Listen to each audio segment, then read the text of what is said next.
Welcome to wishful ಅಡುಗೆ ಮನೆ. ಇವತ್ತು ಟೊಮೊಟೊ ಹಸಿಮೆಣಸಿನಕಾಯಿ ಕಡ್ಲೆಟ್ ಇಟ್ಕೊಂಡಿದೆ ಪ್ರತಿಭಾ. ಹೌದು ಆಶಾ, ಇವತ್ತೇ ನಾವು ಉತ್ತರ ಕರ್ನಾಟಕದ ಭಾರಿ ಫೇಮಸ್ ರೆಸಿಪಿನ ಮಾಡೋಣ. ತುಂಬಾ ಅಂದ್ರೆ ತುಂಬಾ ಫೇಮಸ್ ರೆಸಿಪಿ ಐತಿ. ತುಂಬಾ ಡಿಮ್ಯಾಂಡ್ ಇತ್ತು ಪ್ರತಿಭಾ. ಹೌದು, ಸುಮಾರು ಜನ ಕೇಳಿದ್ರೆ ಆಕ್ಚುಲಿ ಈ ರೆಸಿಪಿ. ಸೊ ಇವತ್ತು ಆ ರೆಸಿಪಿನ ಮಾಡಿ ತೋರಿಸ್ತಾ ಇದೀವಿ. ಇದಕ್ಕೆ ಬರೀ ಟೊಮೆಟೊ ಹಸಿಮೆಣಸಿನಕಾಯಿ ಅಷ್ಟೇ ಅಲ್ಲದೆ ಆಶಾ, ಕಡಲೆ ಹಿಟ್ಟು, ಜೋಳದ ಹಿಟ್ಟು ಅದನ್ನು ಕೂಡ ಯೂಸ್ ಮಾಡ್ತಾ ಇದೀವಿ. ಸೊ ತುಂಬಾ ಒಳ್ಳೆ ರೆಸಿಪಿ ಇವತ್ತಿಂದು. ಸೊ ಪ್ರಾಪರ್ ಅಥೆಂಟಿಕ್ ಉತ್ತರ ಕರ್ನಾಟಕ ರೆಸಿಪಿನೂ ಅನ್ಬಹುದು ಇದಕ್ಕೆ. ಸೊ ಇವಾಗ ಈ ರೆಸಿಪಿನ ಯಾವ ತರ ಮಾಡೋದು ಅಂತ ನೋಡೋಣ ಬನ್ನಿ. ನೋಡಿ, ಒಂದು ಬಾಣಲಿನ ತಗೊಂಡಿದೀವಿ. ಇದು ಎಷ್ಟು ಎಣ್ಣೆ ಪ್ರತಿಭಾ? ಇದಕ್ಕೊಂದು 2 ಸ್ಪೂನ್ ಅಷ್ಟು ಸಾಕಾಶ. ಓಕೆ. ಇದಕ್ಕೆ ಜಾಸ್ತಿ ಎಣ್ಣೆ ಬೇಕಂತೇನಿಲ್ಲ, ಸ್ವಲ್ಪ ಎಣ್ಣೆ ಚೆನ್ನಾಗಿ ಕೈಬೇಕು. ಯಾಕಂದ್ರೆ ನಾವು ಸಾಸಿವೆ ಜೀರಿಗೆ ಹಾಕಿದಾಗ ತಡ ತಡ ಅನ್ಬೇಕು. ಸೊ ಹಂಗಾಗಿ ಎಣ್ಣೆ ಚೆನ್ನಾಗಿ ಕೈಲಿ. ಸೊ ಎಣ್ಣೆ ಚೆನ್ನಾಗಿ ಕೈದ ನಂತರ ಸಾಸಿವೆ, ಅದ್ರ ಜೊತೆ ಒಂದು ಸ್ವಲ್ಪ ಜೀರಿಗೆ. ನೋಡಿ, ಹೈ ಫ್ಲೇಮಲ್ಲಿ ಎಣ್ಣೆನ ಕಾಯಿಸ್ಕೋಬೇಕು ನಾವು. ಓಕೆ. ನೋಡಿ, ಸಾಸಿವೆ ಜೀರಿಗೆ ಚೆನ್ನಾಗಿ ಸಿಡಿತಾ ಇದೆಲ್ಲ ಆಶಾ. ಆ ಟೈಮಲ್ಲಿ ಇದ್ರೊಳಗಡೆ ಇವಾಗ ಸಣ್ಣದಾಗಿ ಕಟ್ ಮಾಡ್ಕೊಂಡ್ರು ಅಂತ 1.5 ಈರುಳ್ಳಿನ ಹಾಕೋತಾ ಇರೋದು. ಇವತ್ತಿನ ಈ ರೆಸಿಪಿಗೆ ಒಂದು ಸ್ವಲ್ಪ ಈರುಳ್ಳಿ ಜಾಸ್ತಿ ಹಾಕೊಂಡಿದ್ರೆ ಟೇಸ್ಟ್ ತುಂಬಾ ಚೆನ್ನಾಗಿ ಬರುತ್ತೆ. ಅದ್ರ ಜೊತೆ ಒಂದು ಸ್ವಲ್ಪ ಹಸಿಮೆಣಸಿನ್ಕಾಯಿ ಖಾರ ಇಲ್ಲ ಅಂತ 2 ಹಾಕೊಂಡಿದ್ವಿ. ಖಾರ ಇದ್ರೆ ಒಂದೇ ಹಾಕೊಳ್ಳಿ. ಇದನ್ನ ಹೈ ಫ್ಲೇಮಲ್ಲಿ ಚೆನ್ನಾಗಿ ಸಾಫ್ಟ್ ಆಗೋ ತನಕ ಹುರ್ಕೋಬೇಕು. ತುಂಬಾ ಸಾಫ್ಟ್ ಆಗಬೇಕು. ತುಂಬಾ ಏನಿಲ್ಲ, ಸ್ವಲ್ಪ ಸಾಫ್ಟ್ ಆದ್ರೆ ಸಾಕು ಅಷ್ಟೇ. ಕಲರ್ ಚೇಂಜ್ ಆಗಿ ಹಸಿ ವಾಸನೆ ಹೋದ್ರೆ ಸಾಕು. ಮತ್ತೆ ಇದು ತುಂಬಾ ದಿಢೀರ್ ಅಂತ ಆಗುತ್ತೆ. ಮನೆಯಲ್ಲಿ ಯಾವ್ದಾದ್ರೆ ತರಕಾರಿ ಇಲ್ಲ ಅಂದ್ರೂ ಈ ರೆಸಿಪಿನ ಮಾಡ್ಕೋಬಹುದು. ನೋಡಿ, ತುಂಬಾ ಬೇಗ ಅಂದ್ರೆ ತುಂಬಾ ಬೇಗ ಆಗುತ್ತೆ ಅಷ್ಟೇ ಈ ರೆಸಿಪಿ. ನಮ್ಮಲ್ಲಿ ಗದ್ದೆಗೆ ಹೋಗೋರು ಎಲ್ಲಾನು ಈ ತರ ಬೆಳಗ್ಗೆನೆ ಮಾಡ್ಕೊಂಡು ತಗೊಂಡು ಹೋಗ್ಬಿಡ್ತಾರೆ. ಅದು ತುಂಬಾ ಜನ ಕೇಳಿದ್ರು ಪ್ರತಿಭಾ. ಹೌದು, ಉತ್ತರ ಕರ್ನಾಟಕದ ಈ ರೆಸಿಪಿ ಮಾಡಿ ತೋರಿಸಿ ಅಂತ. ಸೊ ನೋಡಿ, ಇದನ್ನ ಕೆಂಪಾಗೋಕೆ ಬಿಟ್ಬಿಟ್ಟು ಆಶಾ. ಇವಾಗ ನೋಡು, ಇವಾಗ ಒಂದು ಬೌಲನ್ನು ತಗೊಂಡು ಇದ್ರ ಒಳಗಡೆ 1/4 ಕಪ್ಪದಷ್ಟು ಕಡಲೆ ಹಿಟ್ಟನ್ನು ಹಾಕೊಂಡಿದ್ದೀನಿ. 1/4 ಕಪ್ ಆಗುತ್ತೆ ಆಶಾ. ನೀವು ಜಾಸ್ತಿ ಕ್ವಾಂಟಿಟಿ ಬೇಕಂದ್ರೆ ಜಾಸ್ತಿ ಕ್ವಾಂಟಿಟಿಯಲ್ಲಿ ಕೂಡ ಮಾಡ್ಕೋಬಹುದು. ಇವಾಗ ಇದಕ್ಕೇನೆ ನಾವು ನೀರನ್ನ ಹಾಕೋಬೇಕು. ಡೈರೆಕ್ಟ್ ಕುದಿಯೋ ನೀರಿಗೂ ಇದನ್ನ ಹಾಕೊಂಡು ಮಾಡ್ತಾರೆ. ಬಟ್ ಬ್ಯಾಚುಲರ್ ಆಗ್ಲಿ ಬೇಸಿಕ್ ಆಗ್ಲಿ ಯಾರಿಗೂ ಮಾಡೋಕ್ ಬರಲ್ಲ ಅನ್ನೋರು ಈ ತರ ಮಾಡಿದ್ರೆ ಗಂಟೆಲ್ಲಿ ಉಳ್ಕೊಳ್ಳಲ್ಲ. ಸೊ ಆರಾಮಾಗಿ ಆಗುತ್ತೆ. ಕೆಲವೊಬ್ರು ಏನಂತಾರೆ, ನಾವು ಮಾಡ್ತೀವಿ ಗಂಟು ಉಳಿದಿರುತ್ತೆ ಅಂತ ಹೇಳ್ತಾರೆ. ಸೊ ನೋಡಿ, ಇದನ್ನ ನೀಟಾಗಿ ಈ ತರ ತಿರುಗಿಸ್ಕೊಂಡು ಬರೋಣ. ಅದ್ರ ಜೊತೆ ಇಲ್ಲಿ ಈರುಳ್ಳಿ ಕೂಡ ಬೈತಾ ಇದೆ. ಸೊ ನೋಡಿ, ನಾನು ಈ ತರ ಇದನ್ನ ಗಂಟೆಲ್ಲ ಒಡ್ಕೊಂಡು ಬಂದಿದ್ದೆ ನೀರನ್ನ ಹಾಕ್ಬಿಟ್ಟು. ಸೊ ಇದನ್ನ ಪಕ್ಕಕ್ಕೆ ಇಡೋಣ ಇವಾಗ. ನೋಡಿ, ಇಲ್ಲಿ ಈರುಳ್ಳಿನೂ ಸಾಫ್ಟ್ ಆಯ್ತು. ತುಂಬಾ ಬೇಗ ಸಾಫ್ಟ್ ಆಗಿದೆ. ನೋಡಿ, ಇದ್ರಕ್ಕಿಂತ ಜಾಸ್ತಿ ಈರುಳ್ಳಿ ನಮ್ಗೇನು ಬೇಯಿಸ್ಬೇಕಂತ ಏನಿಲ್ಲ, ಇಷ್ಟು ಬೈದ್ರೆ ಸಾಕು. ಇವಾಗ ಫ್ಲೇಮನ್ನ ಲೋ ಫ್ಲೇಮಲ್ಲಿ ಇಟ್ಕೊಳ್ಳೋಣ. ಇಲ್ಲಿ ನೋಡಿ, ಒಂದು ಸ್ವಲ್ಪ ಅರಿಶಿಣದ ಪುಡಿನ ಹಾಕೊಳ್ಳೋಣ. ಹಾಕೊಂಡ್ಬಿಟ್ಟು ನೀಟಾಗಿ ಮಿಕ್ಸ್ ಮಾಡ್ಕೊಳ್ಳೋಣ ಈ ತರ.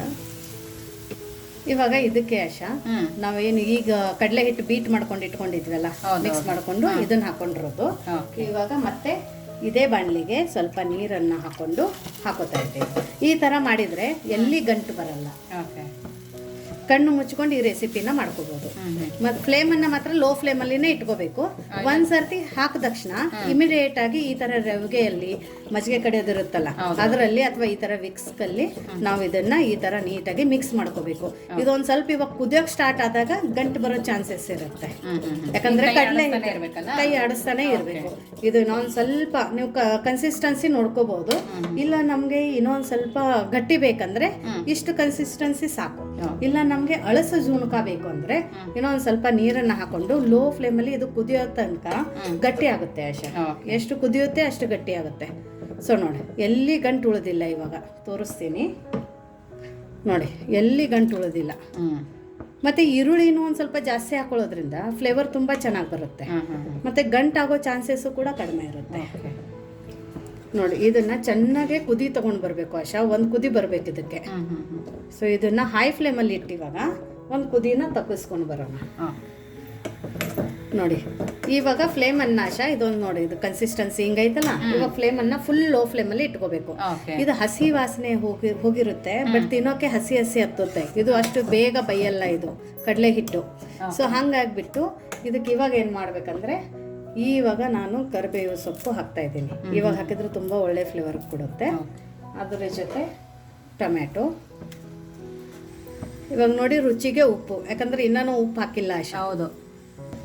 ಸ್ವಲ್ಪ ಕೆಂಪು ಖಾರದ ಪುಡಿ, ಸ್ವಲ್ಪ ಧನಿಯಾ ಪೌಡರು, ಆಮೇಲೆ ಇವಾಗ ಇದಕ್ಕೆ ಸ್ವಲ್ಪ ಉತ್ತರ ಕರ್ನಾಟಕದ ಮಸಾಲೆ ಖಾರ. ಇದರಿಂದ ತುಂಬ ಅಥೆಂಟಿಕ್ ಟೇಸ್ಟ್ ಬರುತ್ತೆ, ತುಂಬ ಒಳ್ಳೆ ಫ್ಲೇವರ್ ಬರುತ್ತೆ ಇದಕ್ಕೆ. ಸೊ ಈ ರೆಸಿಪಿ ವಿಡಿಯೋ ಬೇಕಂದರೆ ಡಿಸ್ಕ್ರಿಪ್ಷನಲ್ಲಿ ಲಿಂಕು ಕೊಟ್ಟಿದ್ದೀನಿ. ಯಾರಿಗಾದರೆ ಉತ್ತರ ಕರ್ನಾಟಕದ ಮಸಾಲೆ ಖಾರ ಬೇಕಂದ್ರೂ ವಾಟ್ಸಪ್ ನಂಬರ್ ಕೂಡ ನಾನು ಡಿಸ್ಕ್ರಿಪ್ಷನ್ ಬಾಕ್ಸಲ್ಲಿ ಕೊಟ್ಟಿದ್ದೀನಿ.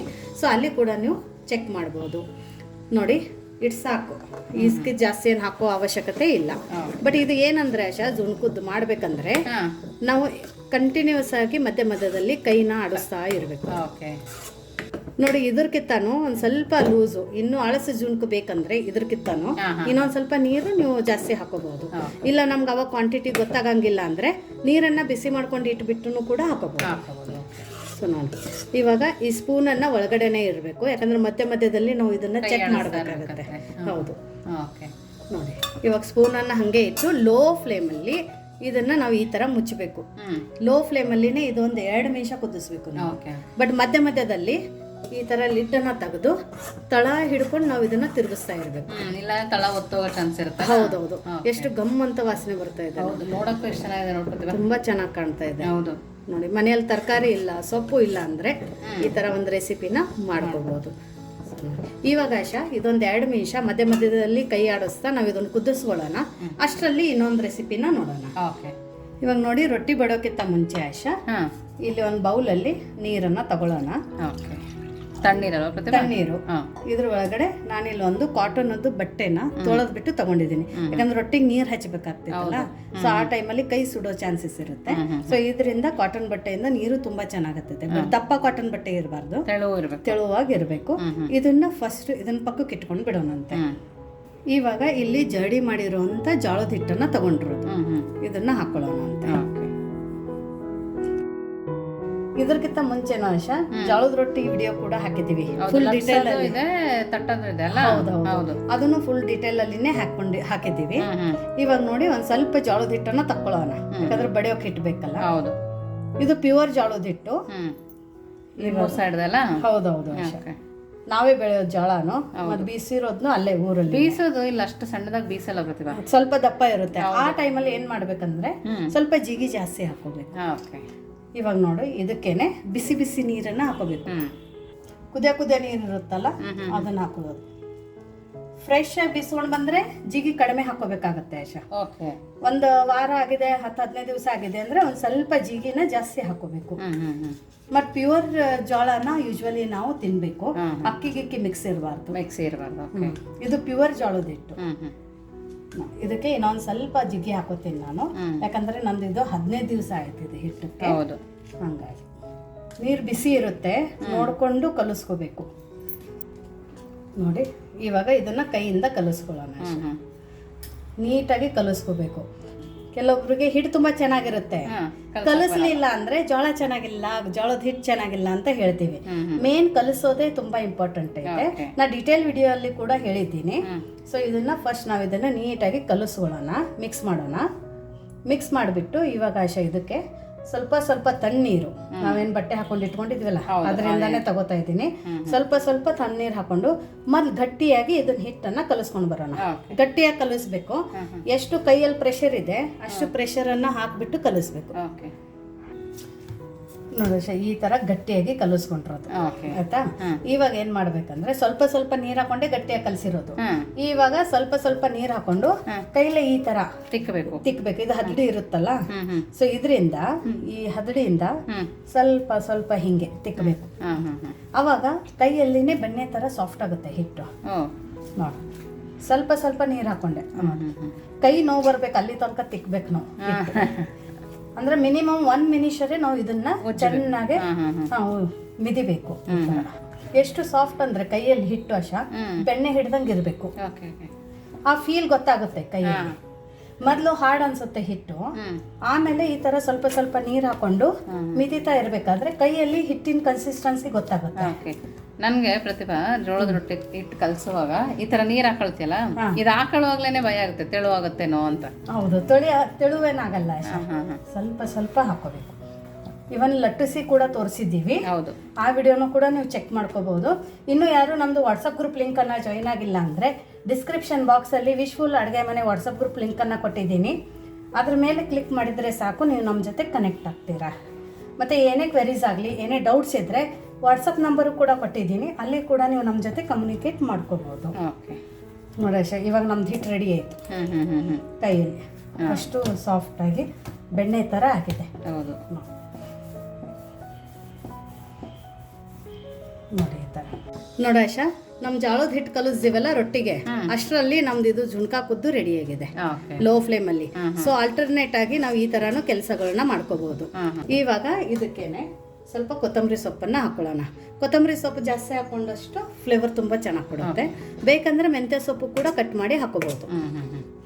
ನೋಡೋಕ್ಕಂತೂ ಸೂಪರ್ ಆಗಿದೆ ಪ್ರತಿಭಾ, ತುಂಬ ಸಖತ್ತಾಗಿ ಕಾಣ್ತಾ ಇದೆ. ಈ ಥರ ಕನ್ಸಿಸ್ಟೆನ್ಸಿ ಇದೆ ಇದರದ್ದು. ನೋಡಿ ಇಲ್ಲಿ ನಮ್ಮದು ಅಳಸು ಜುಣ್ಕಾ ರೆಡಿ ಆಗೈತೆ. ಇವಾಗ ಇದನ್ನ ಸ್ಟೋವ್ನ ಆಫ್ ಮಾಡಿರೋದು ಆಶಾ.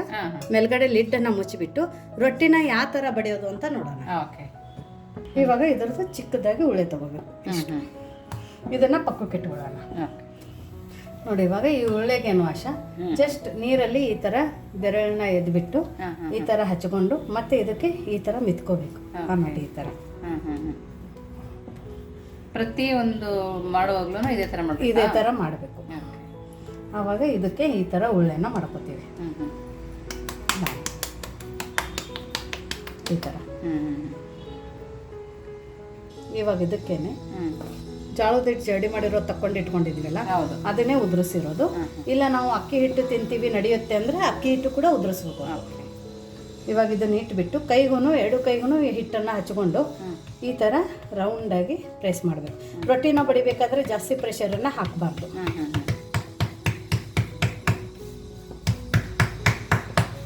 ನೋಡಿ ಎಷ್ಟು ಚೆನ್ನಾಗಿ ನಾದಿದ್ದೀವಿ ಅಂತ ಇಲ್ಲಿ ಬಡಿಬೇಕಾದ್ರೆ ಗೊತ್ತಾಗುತ್ತೆ. ಒಂಚೂರು ಸೈಡ್ ಸೀಳ್ತಾ ಇಲ್ಲ.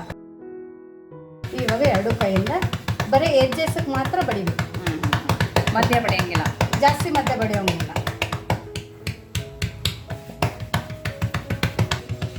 ನೋಡಿ ಅಷ್ಟ ಇಷ್ಟು ತಿಳುವಾಗಿ ಬಡ್ದಿರೋದು ರೊಟ್ಟಿನ. ನೋಡಿ ಎಲ್ಲಿ ಸೀಳಿಲ್ಲ ಮೂಗು, ಎಷ್ಟು ಚೆನ್ನಾಗಿ ಬಂದಿದೆ. ಇವಾಗ ಪಕ್ಕಕ್ಕೆ ಹೈ ಫ್ಲೇಮಲ್ಲಿ ಕಬ್ಬಿಣದ ತವೆ ಕೂಡ ನಾವು ಕಾಯಕ್ಕೆ ಇಟ್ಕೊಂಡಿದ್ದೀವಿ. ತವೆ ಮಾತ್ರ ತುಂಬಾ ಚೆನ್ನಾಗಿ ಕಾಯ್ದಿರ್ಬೇಕು. ಸೊ ಇವಾಗ ಈ ರೊಟ್ಟಿನ ಈ ತರ ತಗೊಂಡು ಕೆಳಗಡೆ ಭಾಗನ ಮೇಲ್ಗಡೆ ಹಾಕೋಬೇಕು. ನೋಡಿ ಈ ತರ ರೊಟ್ಟಿನ ಹಾಕೋಬೇಕು. ಹಾಕೊಂಡ ತಕ್ಷಣ ಆಶಾ, ನಾವೇ ನೀರು ಬಟ್ಟೆ ಹಾಕೊಂಡು ಇಟ್ಕೊಂಡಿದೀವಲ್ಲ, ಇದರಿಂದ ಒಂದ್ ಸ್ವಲ್ಪ ಈ ತರ ನೀರನ್ನ ತಗೊಂಡು ಇಮಿಡಿಯೇಟ್ ಆಗಿ ಹಚ್ಕೋಬೇಕು. ಫಸ್ಟ್ ಎಜ್ಜಿಂದ ಹಚ್ಕೋತ ಬಂದ್ರೆ ಮಧ್ಯದಲ್ಲಿ ನೀರು ಹೋಗುತ್ತೆ. ನೋಡಿ ಈ ತರ ನೀರನ್ನ ಹಚ್ಕೋಬೇಕು. ಇವಾಗ ನೀರು ಹಚ್ಚಿದ ತಕ್ಷಣ ಆಶಾ ಬಹಳ ತನಕ ಹಂಗೆ ಬಿಡಬಾರ್ದು. ಈ ಟೈಮಲ್ಲಿ ರೊಟ್ಟಿನ ತಿರುಗಬೇಕು. ಈ ಥರ ಫ್ಲೇಮನ್ನು ಮಾತ್ರ ಇವಾಗ ಹೈ ಫ್ಲೇಮಲ್ಲಿನೇ ಇಟ್ಕೋಬೇಕು.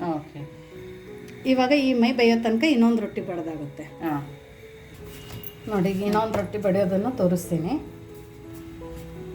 ಸೇಮ್ ಅದೇ ಥರ ಬಡಿಬೇಕು. ನಾವು ಡೈಲಿ ರೊಟ್ಟಿ ಮಾಡಿ ಮಾಡಿ ಅಭ್ಯಾಸ ಇರುತ್ತಲ್ಲ ಆಶಾ. ಹೌದು, ಹಾಗಾಗಿ ಫಾಸ್ಟಾಗಿ ಮಾಡ್ಕೊಂಡು ಬಿಡ್ತೀವಿ. ನೋಡಿ ಈ ಥರ ಒಂದು ರೊಟ್ಟಿ ಬೈಯೋಷ್ಟರಲ್ಲಿ ಒಂದು ರೊಟ್ಟಿ ಆಗಿರಬೇಕು. ಕೆಳಗಡೆ ಹಿಟ್ಟು ಮತ್ತೆ ಈ ಥರ ನಾವು ಸ್ಪ್ರೆಡ್ ಮಾಡ್ಕೋಬೇಕು. ಇದೇ ಹಿಟ್ಟನ್ನು ಒಳಗಡೆ ತೊಗೋಬೇಕು ಈ ಥರ. ಮತ್ತೆ ಅದೇ ಥರ ಹಿಟ್ಟು ಬಡಿಬೇಕು.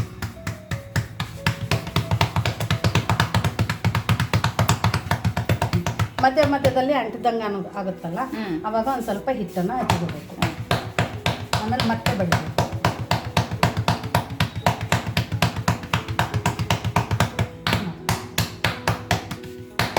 ನಮ್ಮ ರೊಟ್ಟಿ ಬಡ್ದಾಯಿತು, ಅಲ್ಲಿ ಇನ್ನೂ ನಮ್ಗೆ ರೊಟ್ಟಿ ಬೈದಿಲ್ಲ. ಅಷ್ಟರಲ್ಲಿ ರೊಟ್ಟಿ ಬಡ್ದಾಗಿದೆ. ಸೊ ಆ ರೊಟ್ಟಿ ನೋಡೋಣ. ನೋಡಿ ಅಲ್ಲಿ ರೊಟ್ಟಿ ಬಡ್ದಾಯ್ತಲ್ಲ ನಮ್ಮದು, ಅಷ್ಟರಲ್ಲಿ ಎಲ್ಲಿ ರೊಟ್ಟಿ ಬೈದಿರುತ್ತೆ ಆಶಾ. ಇವಾಗ ಬಟ್ಟೆಯಿಂದ ನಾವು ಇದನ್ನು ಪ್ರೆಸ್ ಮಾಡ್ಕೋಬೇಕು. ಈ ಥರ ಎಲ್ಲ ಎಡ್ಜಸ್ ಹಿಡ್ಕೊಂಡು ಎಷ್ಟು ಚೆನ್ನಾಗಿ ಊದ್ತಾ ಇದೆ ರೊಟ್ಟಿ. ಎಲ್ಲ ರೊಟ್ಟಿನೂ ಇದೇ ಥರ ಊದುತ್ತೆ. ಎಡ್ಜಸ್ಸಲ್ಲಿ ಪ್ರೆಸ್ ಮಾಡ್ತಾ ಮಾಡ್ತಾ ಬೇಯಿಸ್ಕೋಬೇಕು. ಎಲ್ಲ ಅವೇ ಹೋಗುತ್ತಲ್ಲ, ಅಲ್ಲಿ ಬಟ್ಟೆ ಹಿಡಿದ್ಬಿಟ್ರೆ ಮತ್ತೆ ನೀಟಾಗಿ ಊದ್ಕೊಳ್ಳುತ್ತೆ. ನೋಡಿದ್ದೆಲ್ಲ ಎಷ್ಟು ಚೆನ್ನಾಗಿ ಊದಿದೆ ರೊಟ್ಟಿ.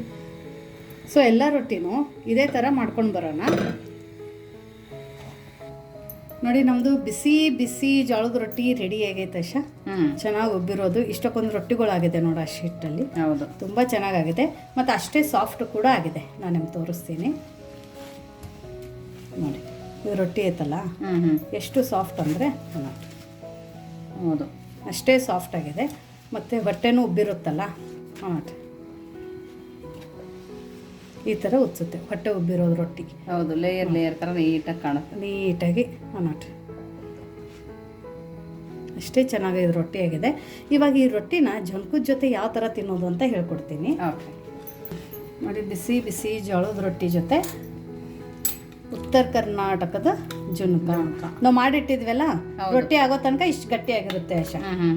ಮತ್ತೆ ರೊಟ್ಟಿ ಆಗೋ ತನಕ ಅದೇ ಕಡೆಯಲ್ಲಿ ಹಾಗೆ ಬಿಟ್ರೆ ಇನ್ನೂ ಉಂಗೆ ಇದಿರುತ್ತೆ. ಓಕೆ, ಇವಾಗ ಎಲ್ಲರೂ ಅಂತಾರೆ ನಿಮ್ಮ ಮಸಾಲೆ ಖಾರ ಡೈರೆಕ್ಟ್ ರೊಟ್ಟಿ ಜೊತೆ ಹೆಂಗೆ ತಿನ್ನೋದು ಅಂತ. ಈ ಥರ ಜುನ್ಕ ಮಾಡಿದಾಗ ಆಶಾ, ಈ ಥರ ನಮ್ದು ಉತ್ತರ ಕರ್ನಾಟಕದ ಮಸಾಲೆ ಖಾರ ಕೂಡ ನೀವು ಹಾಕ್ಕೊಳ್ಳಿ. ಇದ್ರ ಮೇಲೆ 1 ಸ್ಪೂನ್ ಅಷ್ಟು ಎಣ್ಣೆ. ಬಟ್ ತುಪ್ಪಕ್ಕಿಟ್ಟು ರುಚಿ ಬರಲ್ಲ, ಎಣ್ಣೆ ಮಾತ್ರ. ಹೌದು. ಇದ್ರ ಜೊತೆ ಸೌತೆಕಾಯಿ, ಹಾಗೇನೆ ಇದ್ರ ಜೊತೆ ಈರುಳ್ಳಿ ಕೂಡ ತಿಂತೀವಿ. ಬಟ್ ಈರುಳ್ಳಿನ ಈ ಥರ ಇಟ್ಬಿಟ್ಟು ನಾವು ಗದ್ದೆಯಲ್ಲೆಲ್ಲ ಈ ಥರ ಒಡೆದ್ಬಿಟ್ಟು ತಿಂತೀವಿ ಆಶಾ. ಈ ಥರ ಸೀಳ್ಬಿಟ್ಟು ತಿನ್ನೋದ್ರಿಂದ ನಮ್ಮ ತಾತ ಎಲ್ಲ ಅಂತಿದ್ರು ಕಾಕೆಲ್ಲ ಹೊರಗಡೆ ಬರುತ್ತೆ, ಸೊ ತಿನ್ನಕ್ಕೆ ರುಚಿ ಜಾಸ್ತಿ ಅಂತ. ಸೊ ನಾವು ಗದ್ದೆಯಲ್ಲಿ ಈ ಥರ ತಿಂತಿದ್ವಿ.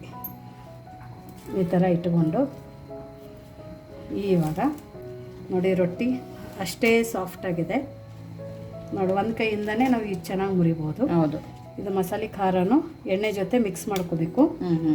ಆಮೇಲೆ ಇದು ಜುಣಕ ನೋಡು, ಹೂವಿನಷ್ಟೇ ಮೃದುವಾಗಿ ಬಾಯಿಯಲ್ಲಿ ಇಟ್ಟರೆ ಕರಗುತ್ತೆ, ಅಷ್ಟು ಚೆನ್ನಾಗಾಗಿದೆ ಈ ಜುಣಕ. ಅದ್ರ ಜೊತೆ ಇನ್ನೊಂದು ಸ್ವಲ್ಪ ಮಸಾಲೆ ಖಾರು ಈ ಥರ ತಿಂದ್ಬಿಟ್ಟು ಆಶಾ ಇದಕ್ಕೇನೆ ನೆಂಚ್ಕೊಳ್ಳೋಕ್ಕೆ ಈರುಳ್ಳಿ ಮತ್ತು ಸೌತೆಕಾಯಿ ಈ ಥರ ತಿನ್ನಬೇಕು ಈ ಕಾಂಬಿನೇಷನಲ್ಲಿ ನೋಡಿ ತಿಂದು. ಸೊ ನಿಮಗೆ ಇವತ್ತಿಂದ ಈ ಉತ್ತರ ಕರ್ನಾಟಕ ಜುನ್ಕ ರೆಸಿಪಿ ಮತ್ತು ರೊಟ್ಟಿ ರೆಸಿಪಿ ಹೇಗೆ ಅನ್ನಿಸ್ತು ಅಂತನೋ ಕಮೆಂಟ್ ಮೂಲಕ ತಿಳಿಸೋದನ್ನು ಮರಿಬೇಡಿ. ಸೂಪರ್ ಆಗಿದೆ ಪ್ರತಿಭಾ. ಟೇಸ್ಟ್ ಹೆಂಗೈತೆ? ಟೇಸ್ಟ್ ಅಂತೂ ತುಂಬ ಚೆನ್ನಾಗಿದೆ. ಟೊಮೆಟೊ ಹಿಟ್ಟಲ್ಲಿ ಮಾಡಿದ್ದೀವಿ ಅಂತ ಗೊತ್ತಾಗ್ತಿಲ್ಲ. ಹೌದಲ್ಲ? ಸೊ ನೋಡಿ, ಕಡಲೆ ಹಿಟ್ಟಲ್ಲಿ ಯಾವುದೇ ತರಕಾರಿ ಇಲ್ಲದೆ ಈ ಥರ ಒಂದು ರೆಸಿಪಿನ ಆರಾಮಾಗಿ ಮನೆಯಲ್ಲಿ ಮಾಡ್ಕೋಬಹುದು. ಸೊ ಮತ್ತೆ ಸಿಗೋಣ ನಾವು ಇದೇ ಥರ ಹೊಸ ಹೊಸ ರೆಸಿಪಿ ಜೊತೆ. ಉತ್ತರ ಕರ್ನಾಟಕದ ಇವತ್ತಿಂದ ಈ ಜುಣ್ಕ ರೊಟ್ಟಿ ರೆಸಿಪಿ ಹೇಗೆ ಅನ್ನಿಸ್ತು ಅಂತ ಕಮೆಂಟ್ ಮೂಲಕ ತಿಳಿಸೋದನ್ನು ಮಾತ್ರ ಮರಿಬೇಡಿ. ಇದೇ ಥರ ಒಂದು ರೆಸಿಪಿನ ನೀವು ನಿಮ್ಮ ಮನೆಯಲ್ಲಿ ಮಾಡ್ಕೊತೀನಿ, ಹೇಗೆ ಬಂತು ಅಂತಲೂ ಕಮೆಂಟ್ ಮೂಲಕ ತಿಳಿಸಿ. ಮತ್ತೆ ಸಿಗೋಣ ವಿಶ್ ಫುಲ್ ಅಡುಗೆ ಮನೆಯಲ್ಲಿ. Thank you.